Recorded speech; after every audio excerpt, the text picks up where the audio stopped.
Hi boys and girls, happy Wednesday. Hope you guys are doing well. I'll see some of you this afternoon, but then I'll see the red class tomorrow on Thursday and then the blue class on Friday.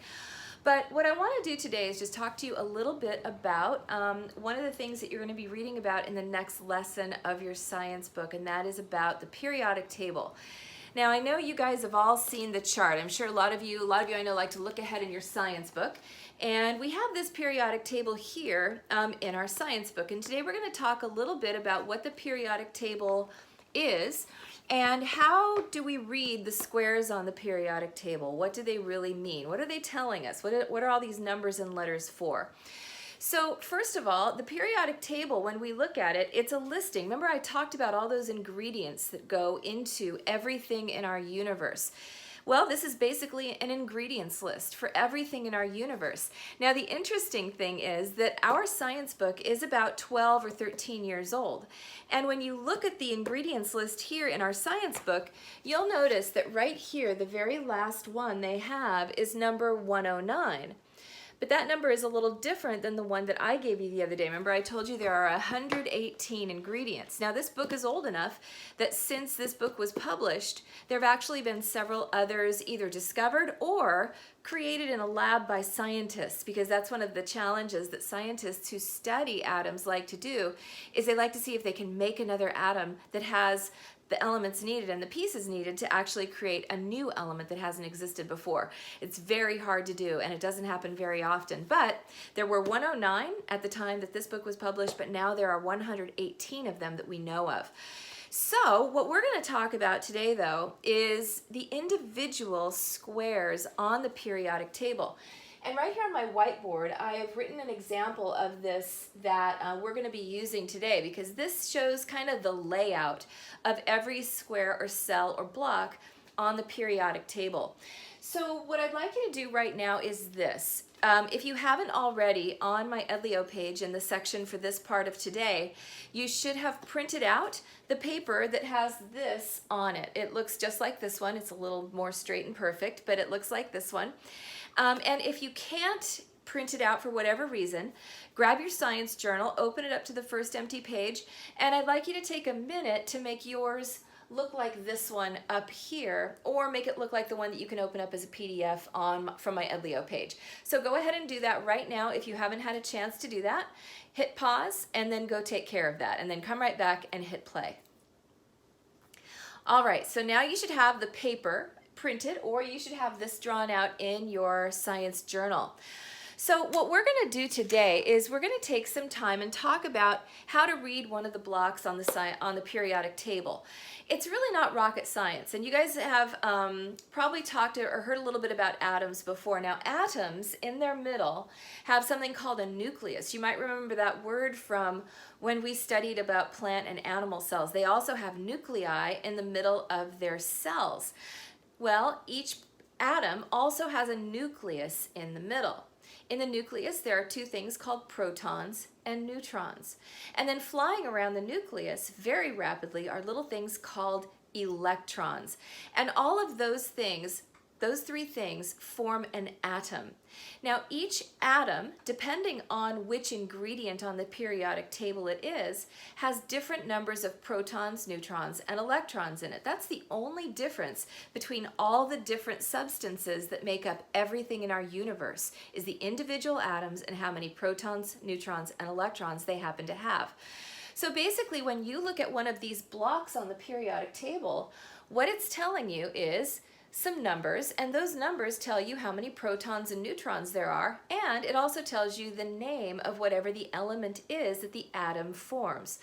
So what we're going to do today is, we're not going to take a ton of time, but I'm going to be talking to you about what each one of these pieces of the block means, and how we can turn this into a picture representation of an atom, because that's what I'm going to have you do today at the end of this lesson. So we're going to start with the number up at the very top of our atom. Now as I'm doing this, you're going to go ahead and do this as well. And the number here up at the very top has a very specific name. This number is called the atomic number. All right? Now this number tells you something very, very specific. This number tells you two things. it tells you the number of protons in the nucleus, in the middle of the atom, and it also tells you how many electrons are flying around the nucleus, all right? So for the atom that we're going to be talking about today, this one in particular has 4 protons and 4 electrons. So that's up at the top. The first number at the top is the atomic number, and it tells you how many protons there are and how many electrons there are in an atom. Now, right below here, we have this square, and this square is where we have an abbreviation of the name of the element that is represented by this atom. So in this case today, we are doing this element, and this is the abbreviation for this element. Now right below it, often you will see the name written out. So that's what we're going to do next. So on your paper, we're going to write the name of this element, and the name of this element is beryllium. So beryllium is one of the elements on the periodic table, and you can go find it easily on your periodic table in your book. And so it has 4 protons and 4 electrons. Now down here at the bottom, there's another number. Now this number is often represented or written as a decimal. Now if you go into your science book, it does not have this because your science book is a simplified periodic table, but I'm teaching you to read a real periodic table because it's really not that complicated. So down at the bottom, you're going to have another number down here. So in the case of beryllium, this number is a 9. So go ahead and put that on your paper because this number is a different number, but this one is called, and I'm just going to go ahead and put it right here. So this number is called the atomic mass. Now mass is a word that should sound familiar to you by now. Mass is the substance of anything that exists. So the mass of this atom is 9. So basically what this one tells you the weight of is all the protons and neutrons in the nucleus. All right, so it's kind of funny because in this first number at the top here, this 4, it said, well, we already know that there are 4 protons in the nucleus of the atom. And we know that there are 4 electrons flying around the nucleus. So why on earth would we need another number? Because we already know how many protons there are, but look, this number is not 4. The only unknown thing on this chart so far, the only thing that we really don't know yet is this, the number of neutrons in the nucleus. So this becomes a very simple math problem. We know that there are 4 protons in the nucleus. And if this number tells us all the protons and the neutrons, if there are 4 protons, think hard, how many neutrons must there be if this number is 9? You got it? So if you said 5, you're right. So we know that there are 4 protons, and this is all the protons and the neutrons put together. So the problem is 9 minus the 4 protons leaves us with how many neutrons there are. And in this case, that means there are 5. Now, so to take this and use this information to create what an atom would actually look like, we can take this information now and we can draw a representation of an atom in our empty space here. And your paper is going to look a little bit different than mine because my board isn't configured quite the same. But however you do it neatly, I'm going to draw my atom right over here. So we're going to start with the nucleus. Now all the protons and neutrons are in the nucleus, and they both have a different electrical charge. Isn't that weird? So every atom in the universe has a little electrical charge to it, some more than others, just depending on the kind of atom that it is. Now this beryllium atom has protons and neutrons in the nucleus, just like all the other atoms do. So we know that there are 4 protons. So I'm going to go ahead here and I'm going to write just 4 little circles, and these are going to represent my protons. Go ahead and do that on your paper too. Now protons, they have a positive charge. So what we're going to do, and you guys learned about electricity last year and magnetism, and this is very much related to it. So our protons in our nucleus have a positive charge, and we know there are 4 of them. Now because of this number here, 9 minus 4, we know that there are 5 neutrons in our nucleus. So I'm going to go ahead and draw 5. Oopsie, oh no, my blue is dry. Let me grab my green. Ah, good. Okay, so we have 5 neutrons in our nucleus. Now where you choose to put them or how you organize them for this doesn't really matter too much. Now neutrons, when you listen to the name, it sounds kind of like neutral, doesn't it? It's because neutrons don't have a charge. So the protons have a positive charge, the neutrons don't have a charge at all.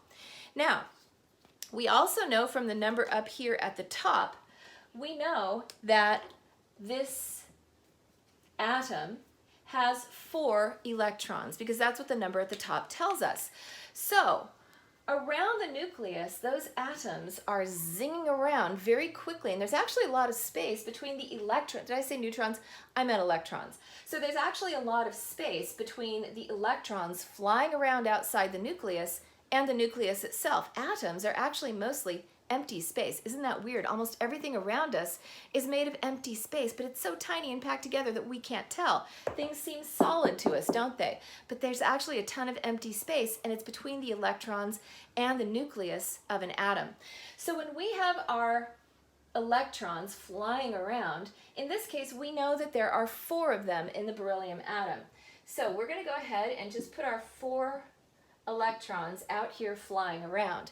Now later we're going to learn how to place these correctly around an atom, but for the purposes of today we're just going to put them around. Now we said the protons inside the atom are actually positively charged, which is true. The electrons on the other hand though, they are negatively charged, and there are 4 positive charges and 4 negative charges, which makes every atom a balanced atom. It's not kicking off electrons or holding on to electrons. It's fairly balanced. But there are cases where you'll have atoms that want to grab electrons from other atoms that are of a different kind. And we're going to talk about that a little bit more later on. But for today, what I really wanted you to get was how to read one of these boxes on the periodic table. So what you're going to be doing today is, I would like you to do this. You can pick an element off of the periodic table from your science book. Now your science book does not have all of these things. It does not have the atomic mass at the bottom of each of the blocks on your periodic table. So what you're going to need to do today is this. You're going to go and you're going to grab Google or some other resource that you have. I'd like you to Google periodic table, and I'd like you to find one that has a complete blocks like this one that also have the atomic mass down at the bottom. Find a different atom, a different element other than beryllium, and I would like you to do the back side of your paper with another one of these and pick an element. Go ahead and put down its atomic number, its abbreviation, its full name, and then also its atomic mass, and then try to draw an atom down on your paper below this based on the one on the periodic table that you choose. However, be careful, because if you pick one that's low down on the periodic table, it's going to have a ton of protons, neutrons, electrons, and it's going to be really hard to draw. My suggestion to you just for today is to pick one that's lower, that's either a 36 or lower on the periodic table, okay? Otherwise you're going to be drawing a million of these. So pick a lower number, maybe in the first row or 2 if you're brave, and go ahead and fill out the block and then draw an atom to go with this. Now tomorrow I'm going to give you an assignment where you're actually going to be doing several of these, but for now what I'd like you to do today, Wednesday, this morning, is get one of these done on your own on the back side of this paper or on the next page of your journal if you're drawing it by hand. And then in our Zoom today, Thursday, and Friday, we're going to do a little bit more with this, and I'm going to give you an assignment that's going to challenge you a little bit in this area, okay? So if you guys have questions about this, email me, and I'm happy to talk you through this individually if you need to. But just remember, it's a simple math problem. 9 minus 4 gives you the number of neutrons in the nucleus, okay? Good luck, and I will see you guys this week at 2 o'clock in our Zoom sessions.